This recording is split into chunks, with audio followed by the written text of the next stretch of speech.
kesadaran kita sebagai masyarakat memang harus kita tingkatkan. Secara tidak langsung kita sedang mereklamasi danau dengan sampah, baik yang pendatang maupun masyarakat yang di seputaran danau.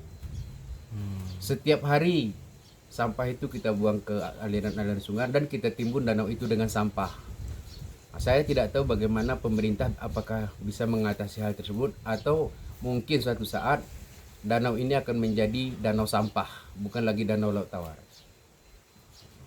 Jadi harapan saya memang untuk kesadaran masyarakat di seluruh Aceh Tengah pada khususnya dan seluruh Indonesia pada umumnya yang berkunjung ke Aceh Tengah, tolonglah sampah kita jaga, jangan kita buang ke danau laut tawar.